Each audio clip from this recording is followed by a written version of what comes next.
இப்போ நம்ம பார்க்க போகிறது 10th தமிழில் குருவினா ரிப்பீட்டடாக கேட்குற கேள்வி.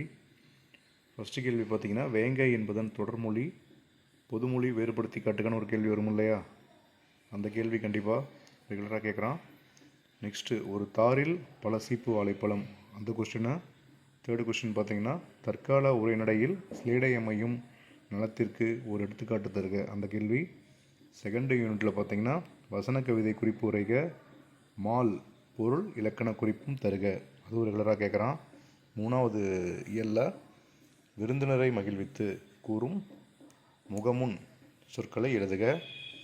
ரெண்டாவது கேள்வி பார்த்திங்கன்னா, எழுது என்றால் என்பதன் விரைவு காரணமாக எழுது எழுது என்றால் என அடுக்கு தொடர் வரும் இல்லையா, அந்த கேள்வி ரெகுலராக கேட்குறான். அதில் மூணாவது கேள்வி பார்த்திங்கன்னா, பாரதியார் கவிஞர் நூலகம் சென்றார், அவர் யார் ஆகிய தொடர்களின் எழுவாயுடன் தொடரும் பயனிலை யாவை.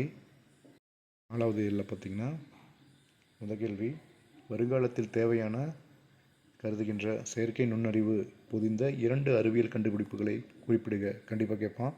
செகண்ட் கொஸ்டின், மருத்துவத்தில் மருந்துடன் அன்பும் நம்பிக்கையும் ஆற்றும் பாங்கினை எழுதுக, ரெகுலராக கேட்குறான். திரும்ப அடுத்த இயலில் பார்த்திங்கன்னா, செய்கு தம்பி பாவலரின் கல்வி பற்றி கருத்தினை முழக்கத் தொடராக்குக, கண்டிப்பாக கேட்பான்.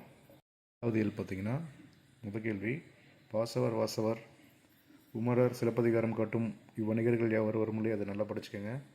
ரெண்டாவது கேள்வி, மெய்கீர்த்தி பாடுவதன் நோக்கம், நல்லா படிச்சுக்க. மூணாவது கேள்வி, வறுமையிலும் படிப்பின் மீது நாட்டம் கொண்டவர் மாப்போசி, ரெகுலராக கேட்குறான், படிச்சுக்க. நாலாவது, புறத்திணைகளின் எதிரெதிர் திணைகளை அட்டவணைப்படுத்துக, ரெகுலராக கேட்குறான். திரும்ப எட்டாவது இயல் பார்த்திங்கன்னா, குறட்வெட்பாவின் இலக்கணத்தை எழுதி எடுத்துக்காட்டுடன் தருக, ரெகுலராக கேட்குறான். குறிப்பு வரைக, அவயம் மோஸ்ட் இம்பார்ட்டன்ட், நல்லா படிச்சுக்கோங்க. மூணாவது கேள்வி, காலக்கழுதையும் கட்டெரும்பானது கவிஞர் செய்வது யாது, கண்டிப்பாக கேட்பான். அடுத்த கடைசி இயல் பார்த்திங்கன்னா, முதல் கேள்வி, தீவக அணியின் வகைகள் யாவை, கண்டிப்பாக கேட்குறான். காய்மணி ஆகு முன்னோர் காய்தன காய்தேன் ஊமை உணர்த்தும் கருத்தியாது, இதுவும் ரெகுலராக கேட்குறான், நல்லா படிச்சுக்கோங்க.